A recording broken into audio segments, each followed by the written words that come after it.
Hola a todos y a todos, les doy la bienvenida y el inicio a esta primera sesión, primera unidad de la materia de Derecho a la Participación.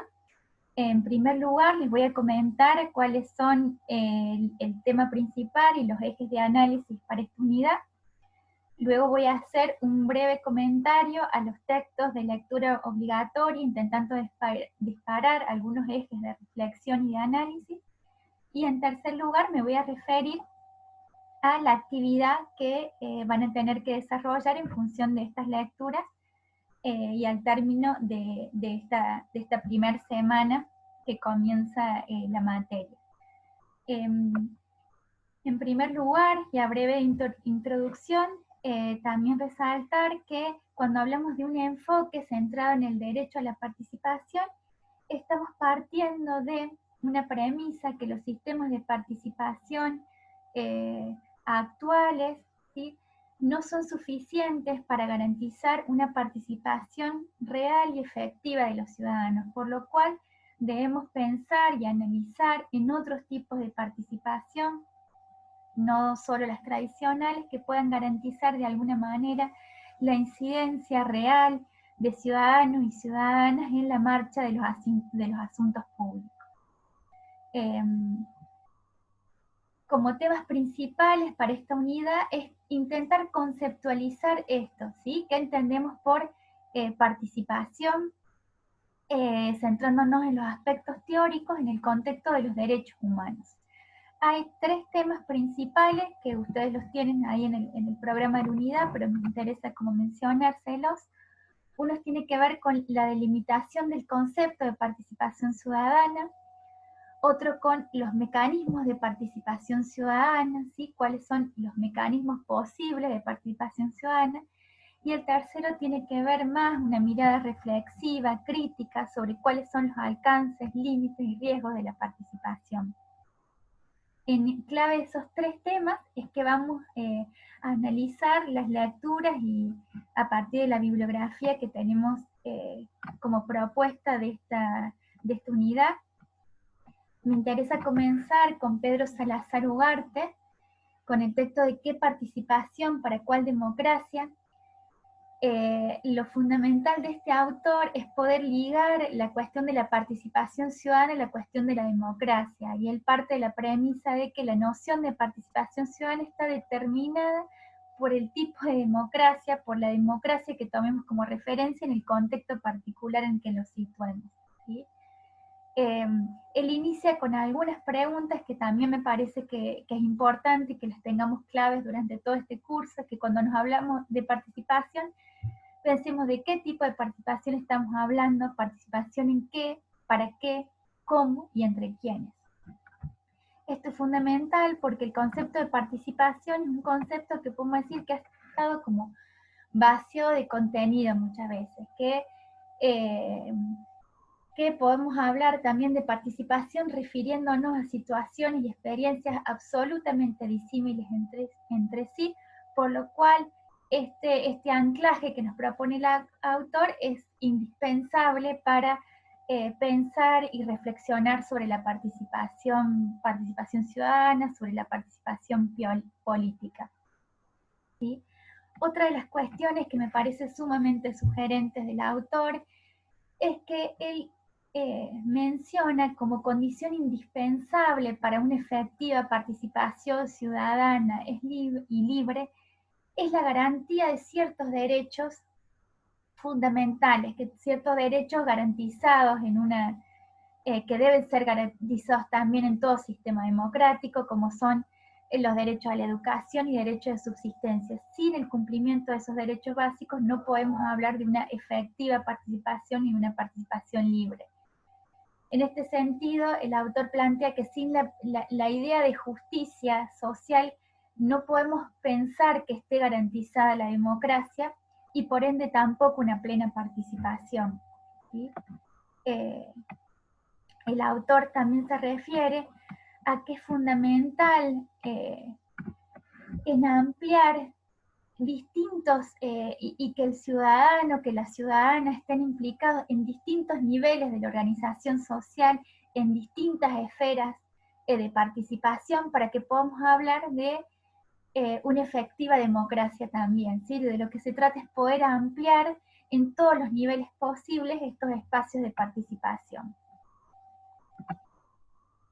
Por otro lado, y ya saltando a otros dos textos que son sumamente necesarios para pensar en cuáles son las características y mecanismos de la participación ciudadana y distintas formas de conceptualizar la participación ciudadana, tenemos el texto de Joan Font y Núria Cuny Grau.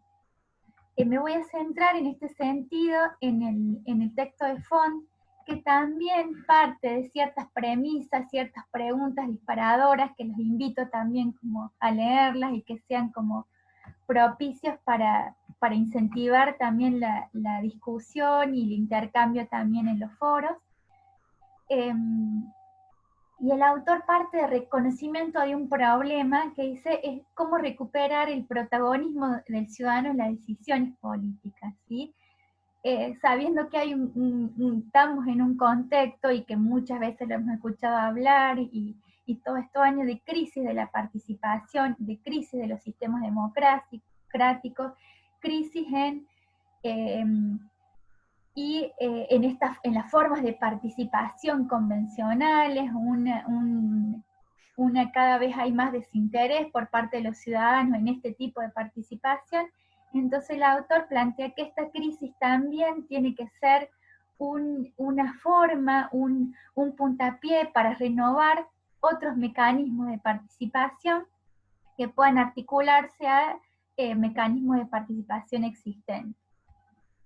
En ese sentido, el autor nombra, ¿sí?, algunas estrategias, ¿sí?, de participación ciudadana, ¿sí?, que deben estar presentes en esta intención de apoyar, fortalecer sistemas de participación efectivos, ¿sí?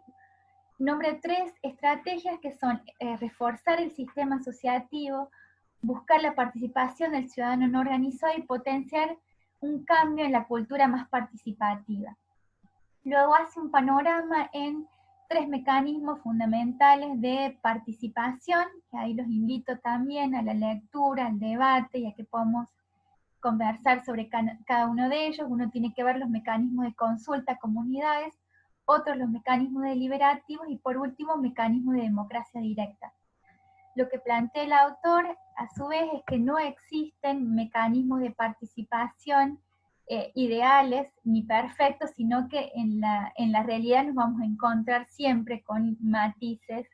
Lo importante es ver, bueno, para cada situación, cuál es el mecanismo de participación que está operando, qué limitaciones presenta, qué posibilidades nos aporta. Por último, me voy a referir que me parece central, el texto de Rafael Merchant, que se ocupa sobre los límites y posibilidades de la participación ciudadana, y también, al igual que el autor anterior, se refiere a esta crisis de participación política, ¿sí?, en el que estamos acostumbrados también a escuchar, y cada vez hay una brecha más grande entre electores y elegidos, ¿sí? Frente a eso existe una profunda convicción también y oportunidades para que la democracia no se agote solamente ni simplemente en el derecho al voto, sino que es importante que reflexionemos sobre otros tipos de participación existentes, como lo nombrábamos también al comienzo de la materia, ¿sí? El autor plantea algunas cuestiones fundamentales. Una tiene que ver con explorar estos límites y posibilidades que tienen las comunidades para incidir efectivamente en la elaboración de políticas públicas. Es lo que llama planeación participativa. Un aspecto central para una participación ciudadana efectiva es que los ciudadanos puedan participar en este aspecto, en la planificación de políticas públicas, que lo considera como esencial y donde la participación ciudadana tiene el mayor potencial, ¿sí? y implica también una oportunidad para que estén incluidas dentro de las políticas públicas las necesidades reales, ¿sí?, de las comunidades. A modo de ejemplo, él nombra la ciudad de Porto Alegre, ¿sí?, un proceso innovativo que tiene que ver con en los presupuestos participativos de esa ciudad desde 1989. Yo les invito en clave de pensar en buenas experiencias de planificación participativa, participación ciudadana en políticas públicas, a los que les interesen las cuestiones ambientales. En Argentina, la ley de bosques también es un ejemplo de una ley en la que se presenta desde sus inicios una posibilidad de una participación efectiva en las comunidades incidiendo en políticas públicas ambientales. En este caso tiene que ver con criterios compartidos y participativos sobre zonificaciones en los territorios y qué criterios se tienen en cuenta participativamente para cuidar áreas boscosas en los territorios. Por otro lado, el autor plantea algunos riesgos de cuando hay un uso indiscriminado de la participación directa, muchas veces en el discurso y alentado a través de ciertas estrategias de participación, pueden llevar a un cansancio de participación. Lo que se llama como la sobreoferta de participación también implica un límite y un peligro a una participación efectiva. Por otro lado, plantea uno de los riesgos y los peligros de que muchas veces la participación se utiliza la noción de participación como una forma de legitimar decisiones ya tomadas a priori por los decisores políticos. En este sentido, se utiliza la participación para legitimar decisiones que ya están tomadas. Advierte sobre este peligro el autor. Otro peligro que tiene que ver con la manipulación de la participación, ¿sí?, la manipulación ciudadana en esta idea de participación, que tiene que ver con esto que nombraba recién. Después menciona otros peligros de la participación, de cómo muchas veces en el interjuego de las lógicas particulares y lógicas del colectivo, muchas veces terminan priorizando lógicas particulares en cuestiones que tienen que ver con decisiones que atañen a un colectivo, ¿sí? En este sentido plantea la necesidad de tener un criterio colectivo en cuanto a la participación ciudadana, la participación política, de modo de no debilitar esta idea de participación ciudadana. El otro peligro que plantea el autor es terminar legitimando desigualdades, que muchas veces quienes participan en instancias donde hay un contexto para la participación son los grupos más poderosos. Entonces advierte sobre este peligro de la participación, de muchas veces terminar legitimando a las desigualdades.